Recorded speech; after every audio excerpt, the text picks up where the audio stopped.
ও মাই god, ভারতের সবচেয়ে গতি বোলারকে বেদরম পিটালেন রিশাদ হোসেন। রিশাদের এমন ব্যাটিংয়ে কি বললেন গৌতম গম্ভীর। অন্যদিকে আবারও ব্যর্থ ভারতের বোলাররা। বাংলাদেশের সব ব্যাটারকে আউট করলেও আউট করতে পারেনি মেহেদী হাসান মিরাজকে। তো দর্শক, বিস্তারিত থাকছে ভিডিওতে।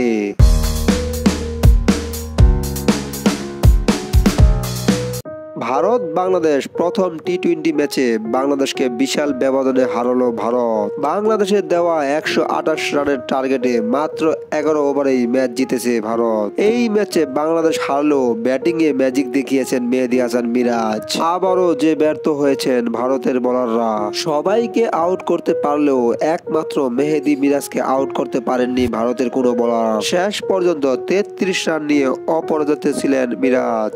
অন্যদিকে ভারতের বিপক্ষে প্রথম ম্যাচে ব্যাটিংয়ে ঝড় তুললেন রিশাদ হোসেন। ভারতের বর্তমানে সবচেয়ে গতির বোলার মায়াঙ্ক যাদবকে পরপর 6 এবং 4 হাঁকান রিশাদ। মায়াঙ্কের প্রথম বলেই যে 6 মেরেছেন রিশাদ এবং দ্বিতীয় বলে অসাধারণ 4। এমন ব্যাটিংয়ে ভারতের সব ক্রিকেটাররাই অবাক হয়ে গিয়েছিলেন। ভারতের কোচ গৌতম গম্ভীর বলেন, অবশ্যই সাহসী ছেলে রিশাদ, তার জন্য অনেক ভবিষ্যতে ভালো পথ রয়েছে। আউট হওয়ার আগে 4 বলে 11 রান করেছিলেন রিশাদ। তো দর্শক, মিরাজ রিশাদের এমন পারফরমেন্সে কেমন লেগেছে অবশ্যই কমেন্ট বক্সে জানিয়ে দিবেন। ধন্যবাদ।